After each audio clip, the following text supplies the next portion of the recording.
Help me welcome Lisa Teichmiller. She is a betrayal recovery coach, speaker, mentor. She's been married for 40 years. She's also a grandmother known as Zsa Zsa, and she is the founder of a coaching practice, Life Design Coaching, helping women rebuild their lives after heartbreak, betrayal, and loss of identity. Lisa is certified through the BPT Institute under Dr. Debi Silber and has coached women all over the world. Her story and perspective are deeply grounded in faith, healing, and transformation. Lisa's story is compelling because it's not polished perfection, it's actually lived transformation. She has a rare combination of deep pain, practical wisdom, warmth, humor, faith, and decades of real life marriage and motherhood experience. What makes her interesting is not just that she coaches women through betrayal recovery, it's that she has walked through this heartbreak, rebuilding, identifying shifts, forgiveness, and growth herself. And she now helps other women do the same. Lisa, welcome and tell us a little bit more about yourself and what you do. Well, thank you, Stephanie, for having me on your podcast. I've been a little nervous when we do these type of, I call them opportunities, but Yes. it is such a blessing to be here. And just to tell you a little bit about myself, how I ended up here, really in ways either on this podcast or even in coaching. I was someone in my past who I was an interior designer and I helped people redesign their homes and build these beautiful landscapes of what they wanted to walk in every day. But today I help people really redesign their life. And really they're walking into a life and to a room they never expected. So I really see both design and healing in some ways metaphorically kind of the same Mm-hmm. because in our lives when we're doing design work, we're really trying to restructure, we're trying to rework, we're trying to take something that's not working and make it work. And that's what we do in healing. We do the same, especially with betrayal. It literally shatters your life, it shatters the room. And you have to go back in and totally rebuild, really from the foundation up. So that is really for my own story of me walking through betrayal. And you'll learn later in this podcast that I just felt like God just put it in my heart that this was my next calling, that I was to walk out of an interior design to start helping people with their inner design. So that's my quest as a life coach. Well, that's beautiful. So tell us a little bit more about what part of your story led you into this work. Okay. Well, I do believe my story is about rebuilding because I've had to rebuild, honestly, Mm. my life. Like many women, I spent years taking care of everyone else, over functioning, overdoing, always trying to prove myself. I mean, if all of you out there listening, if you don't suffer with that, it's really something I think. I'm also a very type A, get her done girl. And so when this betrayal happened in my life and in my marriage, it just changed everything. It changed my whole focus. It changed that I couldn't be a fixer. I had Mm. to step back and I couldn't abandon myself anymore. And that's what we do a lot of times when we're walking through betrayal or hardship. We have a tendency to abandon ourselves. And I had to learn not to do that because I had to look at my patterns of betrayal in the Mhm. past. So it Mhm. really, honestly, it became a transformation of my entire life Mm. when this hit me because it was even going back and bringing back childhood wounds that I needed to address. So Mm. when I sit across from a client and tell them, listen, I know that your life is shattered right now, but really this is an opportunity like you don't even know that you can Mm. transform your whole life from.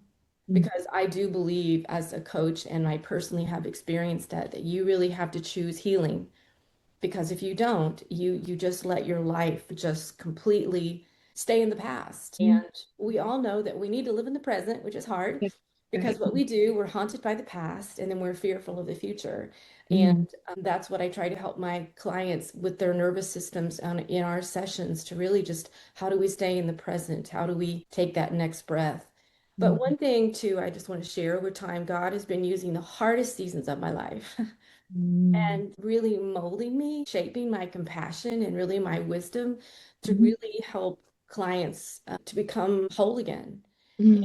And it's not me. I want to say that. I am just a vessel I am Yes. just a vessel that walks women. I mean, I hate to be so graphic, but I really do believe this. I feel like I walk people out of hell back into the light again, Mm, because it's such a hard place to live in. Because there's just so much disappointment. There's so much exhaustion. So many yes. of my clients will really come on the calls with me and say, Lisa, I'm just so tired. And I Mm, totally understand because you know what? When betrayal happens, you still sometimes have to be a mother and you have to go to work and you still you have to function in your everyday life, but inside, internally, you're just in a chaotic state of mind. And mm, so it is exhausting. But I just want to say that, during that betrayal season, I did a really good job. I always say I should get an Academy Award because I looked like I was functioning on the outside, but mm, I was so exhausted from carrying everything emotionally on the inside. So sometimes healing begins the moment we stop really abandoning ourselves. And that's really a very important step that I try to help my clients really get a handle on, that self-care is of the utmost. I'm a big advocate of self-care. I would call myself maybe almost a spa junkie, but it's really important that the other day I was just talking to a group of women. I've just started, 6 of them. They're walking through betrayal. And one mm, of the questions I asked them what was one of their favorite flowers when they after they told, each one of them had to in that session tell how they got there and to yeah. tell what had happened and to kind of share a little bit about their D-Day when they found out.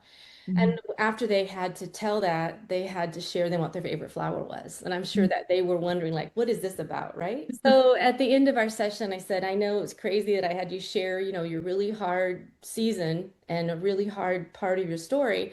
But then I asked you what your flower was. And I said, I want you to go out today or this week to go out and buy that favorite flower and do something that makes you smile and makes you happy. Mhm. Because when you walk through betrayal, there's not many happy days and there's not many days that you want to smile. Wow, I love that you had them do that because it just puts something tangible to that whole concept of self-care. And we know self-care can be those outward things, but also those inner things, which I also hear you're sharing here how so much of that is related. And I Mhm. know some of your background, which I've loved getting to know you over the few years we've known each other. Right. You do have a unique background. So, yes, you've been through this painful story, but you once were an interior designer.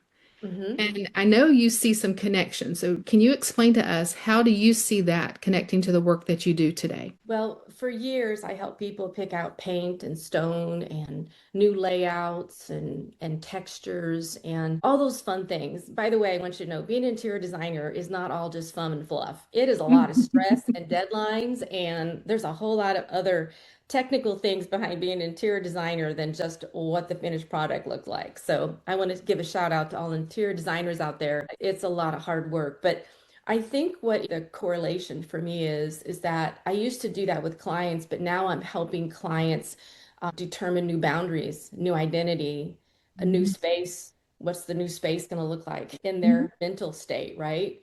So it's kind of taking the design piece, and actually my coaching is called life design coaching because you mhm, are redesigning your life out of the rubble of a betrayal. And yeah. so, yeah, and I think that when you rebuild after this betrayal and heartbreak, you have a different view. There's really your life is completely in some ways transformed. And I think that you have to look honestly too sometimes. And I would go into a interior project and we would see the ugliness of the room, right? And Mhm, mhm. and the goal was to make it pretty again. Well, Right. there's nothing more uglier than betrayal, and we have to find ways to take what has hurt us, and Mhm, I call it sometimes a pain to purpose. It's mhm, what I've chose to do. I've taken my deepest pain and now I've made it full of purpose. So that's kind of what I want to say about the correlation for that. But yeah, and I just help people feel safe too. When you're building a home, we want it to be a warm and safe place. And I'm always working to walk women towards that safety again in their own life because your nervous system is completely in shock mhm, and you stay in that for quite a while, to be mhm, honest. mhm, And it's really, I mean, when I work with a client, first off, it's working with their nervous system to get them to just breathe. One of the things I've kind of introduced is just having them take their fingers and just feel their fingerprints and Mm, breathe while they're feeling them, right? yes. Just to like to just to feel their own touch is so soothing and just kind of brings them back to themselves. Right. And it brings them back to the present, like we were saying earlier. It's hard to Yes, live in the present when the present is hard. right. So that way of bringing them back to that present is a good, tangible way to do that. Yeah. So let me just ask you if you can describe to us when you're working with women, and even for our listeners, especially for our listeners, what do you feel like women really need to understand about Mm. betrayal and healing? What would be the big points, the highlights of that? Well, so many sat in front of me on the first, coaching session and just say, I feel like I'm going crazy. Mm, And I always respond with, yeah, you probably are. I know that mm, feeling. It's like your whole world is turned upside down. Your whole world is shattered. Your whole reality has been transformed. So let's think about this for a minute, right? The person that you trust the most, who's supposed to protect you, is the one who has harmed you. Just that in itself, right? That is just true trauma. If it's a friend that slights you or someone cuts you off in traffic, right? mm, We can get by with those things, but this is like down to I call it to the bone marrow pain of mhm, someone. And again, the betrayal impacts your mind, body, soul, and spirit. mm, And I just want to tell you, I said earlier, your life continues. You still have to go to ball games mm, and you still have to fix meals and mm, you still have to go to work. Yet your life internally and your relationship is just in top of mind. And then the other thing too is that healing is not linear. It's up and down, and it's exhausting. The mhm, other thing that you deal with is trickle truth, PTSD. We mm, only think of that in war times, but it really brings on intrusive thoughts, hypervigilance. You rehearse D-Day over and over again. So, mm, I mean, it's just really, really hard. And women need to be supported, not to feel shameful, even mhm, though they weren't the ones who were the betrayer. And they carry shame too, I want to say, and I give grace to that as well. It seems like everyone carries shame when it comes down to this. And mm, so we want to hide. We don't want to pretend. But here's the thing. The past does not have to be your residence, right? Doesn't have mhm. to be your Right. place you stay. It really, it can really be just your reference. So the Mm, past is your reference, but it's not your residence. mhm, And I see so many women get stuck. And that's one thing I really try to help as a coach. I try to help people get unstuck. I have worked with clients that have been portrayed, 10, 12 years ago, who are mm, still sitting in front of me, who have been to therapy and everything. And we just get down to the bone marrow of things and say, okay, we only have one life to live. And so you can reside in this place of resentment, mhm, or you can walk out of it. And I've seen so many people walk out of it. And actually, mhm, I don't want my clients just to survive. I want you to thrive. I want you to find your purpose. I want you to find how to take the pain and transform it mhm. because you can. I am living proof you can transform your pain. So, Yeah. Yeah. I love that comment, using it as a reference, not a residence when we think about our past. And I think that applies to lots of areas of life, not necessarily just betrayal, but yes. any hard things that we've gone through in the past, trauma, or just a difficult story, that we're walking through. That's some really practical language that I think can stick with us and help us to think about it in that way. This has been really helpful to hear some of those tangible things, like what you're really doing with clients. And I know you yourself, you've touched on this and mentioned it already a few times, but let's just dig a little bit more. What part of your story do you feel like really changed you the most, Lisa? I think that it changed me the most is that I no longer abandon myself. Mm, I hmm. have a voice. Yes. I do not turn red flags pink anymore. Hmm. Hmm. My friend pool changed. I have real authentic friendships. I'm all about that. Hmm. If I feel any mistrust from anything or any situation, I'm just I think you become a little bit hyper vigilant. I Yeah. don't think you can take that to two extremes, but and I think also it kind of opened up to me what was my underneath of all my roles. If I was going to transform, how was I going to transform everything? And I really kind of made it my mission. And here the journey has taught me boundaries. It has taught me self-respect. It's Mhm. also helped me to be emotionally honesty with myself. Right. Mhm. And the big thing, number one, was being truly surrendered to God. Because That's huge. he and I went round and round. Okay. Mhm. I Mhm. I didn't like this was part of my story at all. And so I don't pretend. I don't try to control. I attempt not to perform. I was a big performer. I mean, Mhm. interior design work. I did corporate training. So I was always up in Mhm. front and center. Mhm. And I really don't really shy away from being up front and center anymore. I'm okay sitting here in my little office in the middle of nowhere. Mhm. God has given me the privilege to talk to women from all over the world, not Mhm. just here in the States. I get to work in places of Europe, Africa, Wow. everywhere. God has opened up my world, but it's trusting God in the middle of the uncertainty has just really grown my faith so, so much. And I mean, God is really, He's my everything. Yeah. Yeah. And yeah, I mean, I've had women sit across from me. This makes me want to cry. And I won't want to cry, but it's like I've had women sit across from me who are going like through breast cancer, but they're also going through betrayal. And the Mm. betrayal is worse than the breast cancer.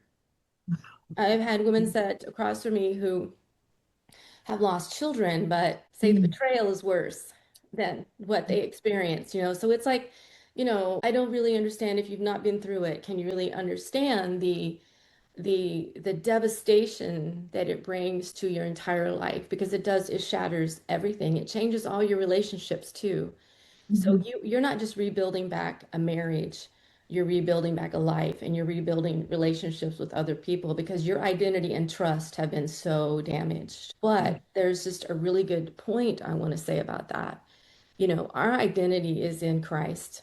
That's And mhm. we try to make it something else, right? Yeah. And that is something that I really try to stay true to. And yeah, I hope I answered that question, but Yes, you did beautifully. And it kind of leads right into the next question, which is how has God really shown up in your story? And I'm hearing you say that your relationship even with God changed through this process. Would you agree? absolutely, in Mhm. so many ways. And he was just so gracious to me because I was there for a couple of times. I wasn't really a very good student. I wasn't a very good steward of what I was going through. So I just want to put it all out there that it got ugly for me.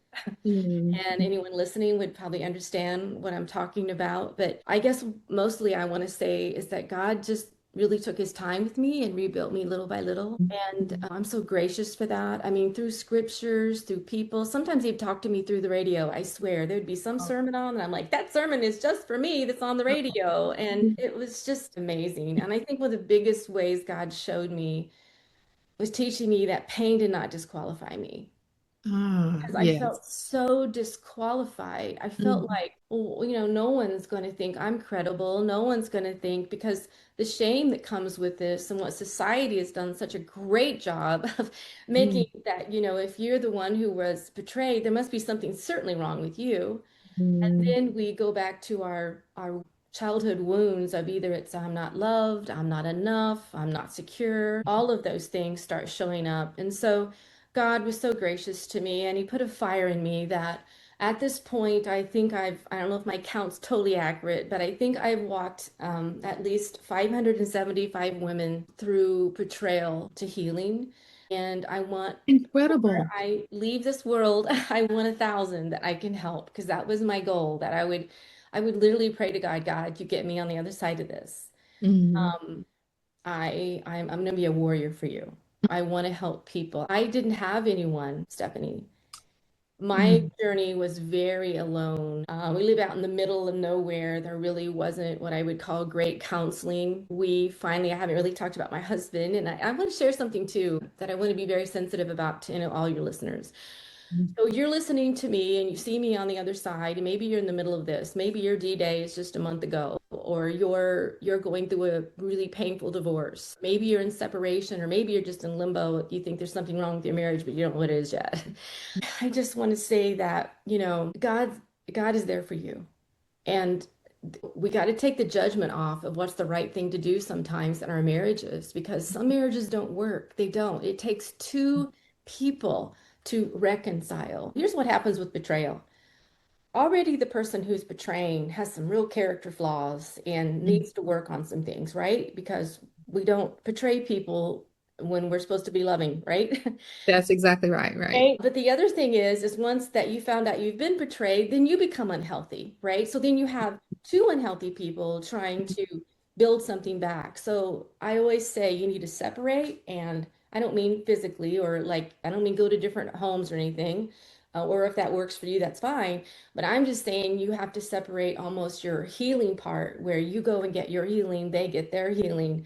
And then if there is something to salvage and to work towards, then Mhm. you move towards reconciliation. But I do think it takes a lot of individual help in healing before you can even really fathom. Because I always tell my clients, you have lost trust in yourself. And they'll say, yeah, I've lost trust in myself. And Mhm. so, as a coach, I try to help them build back their identity, to build Mhm. back their self-trust, because I want them in a good place when they want to make a decision whether they want to reconcile or move on, that they're in a place they can make that good, sound decision That's with confidence, because mhm. you lose so much confidence when you're walking through this. So Mhm. I know that was a whole lot, but That brings a lot of clarity because I'm sure there are listeners that are wondering, like, what do you do in which part of the story that they might be in? Because it's true. They Mhm. could be in any of those stages, as you mentioned, not even knowing yet that something's going on, just knowing there's something not right. Maybe they Right. just found out. Maybe they are separated. Maybe they are going through the divorce. Or maybe they're just trying to get back into the working it out stage. So you can Exactly. address all of those things yourself so eloquently. And I appreciate you bringing that clarity because I think it's going to be important. And I really, and I know too, because I have had conversations with you over the years that, you've been married 40 years.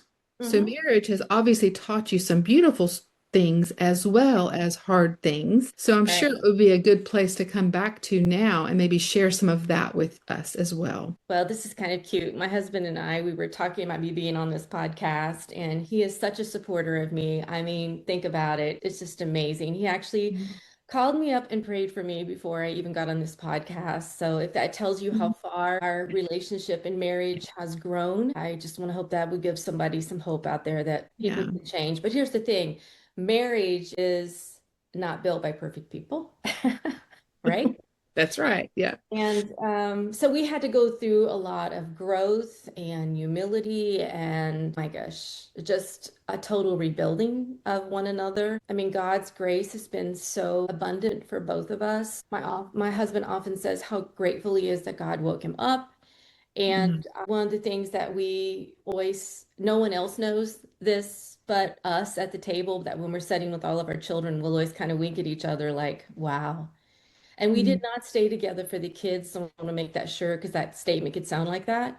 Yeah. It's that when we do have the moments with the kids and the grandkids, we actually appreciate it to the max, Yeah. because it could have been different, and for some of you listeners out there, it is different. And your dynamics of your family have changed. And for me, there is absolutely no judgment. Like I'm saying, there are some marriages that two people, they it just doesn't work, and it's not because it does take two people. And um, I'm so grateful that, we worked out, but I just want to be very, very conscientious and respectful for those who may be listening and they didn't weren't able to work it out.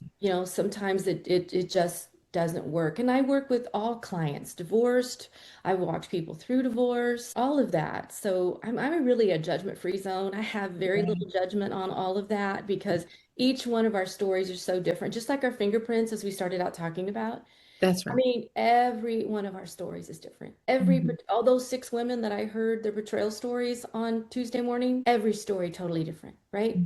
Mhm. The same, I do believe it's somewhat of the same pain, but the Mhm. stories that get them there are different. But it's just that I'm just so grateful. I mean, honestly, I'm just so grateful. Mhm. And in regards to what I think makes a marriage work, well, first of all, it's honesty. There's that. Right. That's important for sure. But I don't know who said this. I think it might have been Lisa Turkis. So I don't know. I think it was, but something about that like oxygen in the room, that's what trust is, true relationship. Mm. So if you don't have, both of Mhm. you don't have your oxygen going well and you don't have your trust, it's probably going to kill over and not do very well. So, all relationships, though, with our children, with our Mhm. work, and especially in our marriages, Mhm. trust has to be of the utmost respected aspect of your relationship. Because if you don't have that, honestly, it's going to be pretty daunting that it will be a successful outcome. Like that really has to be the foundation, is a thought that came to me when you were saying that. Like if you don't have that, then it's just going to be a really rocky foundation. Mm. Yeah, it is. You're not going to be footed very well, right? Well, let's just There go you to a go. foundation of a home, right? Let's go back to Right, the design exactly. here, right? I mean, Yeah, foundation of a home can't yeah, have any cracks, right? You right. do not want a leaky basement. So No, there you go. but yes, I love that. It's like it's just true, like the foundation, and then all the other beautiful things can be built onto that solid foundation. So yes, that's a great analogy. The audience, it's male and female. So is there something that you would particularly want the women who might be listening today to know who may have gone through betrayal? I first of all want to say that I'm sorry this is a part of your story, that it devastates your life, and really when it happens, you just feel like all is lost. But I've seen so many of my women come so disconnected with themselves that they walk back to themselves. And Mm. actually, they walk back to themselves wiser, kinder, stronger, and really whole again. And I know if someone is listening today that feels, completely broken or lost, I want them to know that they are not too damaged. They're not too far gone. There is hope, and I do believe hope is the lifeline to healing. Yes, yes, We I can't do. we can't lose that hope, and that you just never know the beginning of what's going to become of you from all of it, right? We don't get to choose what happens to us, but we get to choose what we do with it. Mhm. And I can't stress enough, don't give up on yourself, right? Don't abandon yourself. Yes, And that's true. and that's one of the things that God really taught me. Lisa, don't abandon yourself. You don't, we don't need to do that. Mhm. I'm here for you. I'm here to give you your strength. I'm here to give you your guidance. And he does. So and I want to tell you too that I do work with clients that are not Christian. It's a little different, but also it's given me an opportunity to be a light and to actually share that God was the ultimate surrender for my life and my story. So I Mhm. don't back away from that. In some ways, I'm somewhat bold because I don't believe my husband or I would be where we are today had we not really surrendered our situation and our circumstances to him Mhm. for the Mhm. foremost. So he was the guiding light. And pain can change you, but it Mhm. doesn't have to define you. And I see that so much. They let this story define them, and it doesn't have to. It actually can be the catalyst to living even a more awake life. I have so many women say to me, I feel so awake now. I feel like I've awakened to my life. Mhm. And again, it's where God can take pain and make it purposeful. So in God's economy, it doesn't make sense though, does it? Right? Right, Doesn't right. make sense, but that's how it works. That's how it works. And it makes me also think of the verse that tells us that he works all things together for our good. Mhm. Because even this really hard, painful story, and I am not making light of it. I have not experienced it, but I have had friends who have, you Yeah. being one of those, and I can only imagine how painful that would be. Yeah. Yet we know somehow, and we see evidence in your life and others as well, that God really can use those painful parts of our stories for our good and His glory. And you're clearly doing that in bringing glory to Him through helping your clients, even as you said, those who may not be believers yet, bringing that light to them. And I love the work that you're doing, Lisa, and there's such a need for it.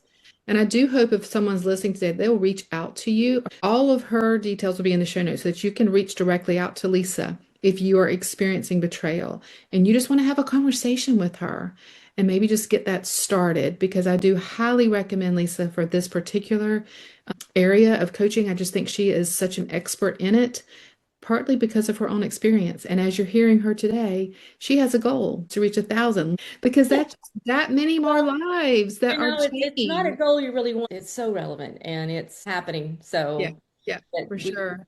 I just want to be someone out there that so they don't have to go alone.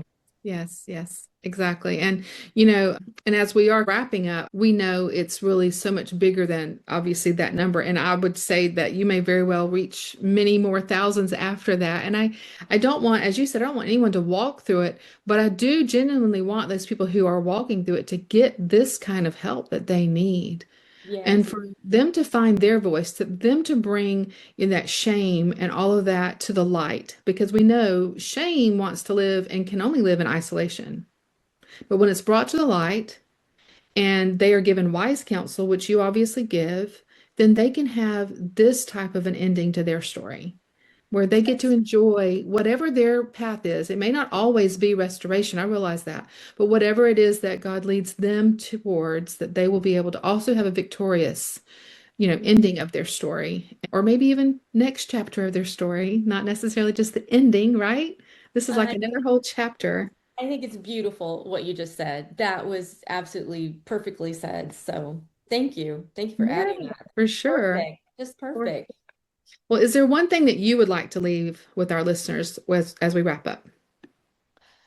I just want to say that now all that we've been through, I've kind of shared all that. I just want to go in present day that, my husband and I, we want to leave a legacy in our bloodline, that Yeah. forgiveness, Mhm. along with God's guidance to our grandchildren, that, they'll probably hear one day Mhm. about our story. And we just want to show them that with God's guiding light, we were able to shine. Yes. And that's really our goal too. My husband also is a SYMBIS facilitator with me, which Mm. is saving your marriage before it starts. We work with engaged couples and even couples who just kind of want to reboot. They take an assessment and then we sit down with them on Zoom and just talk to couples and we get to share our experience. And it's something we really love to do Oh, together.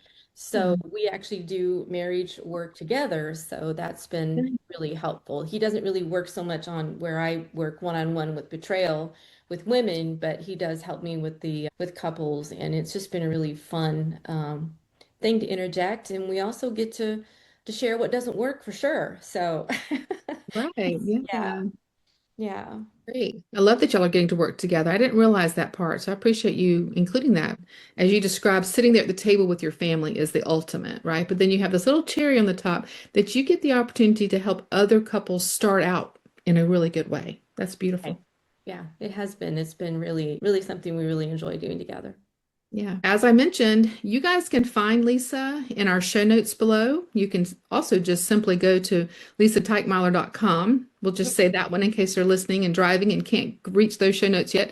But all of her other information is in the show notes. So please come back and reach out to her if you are experiencing this. She is truly just a gift to you during this time. So thank you so much, Lisa, for sharing your story and for being with us today.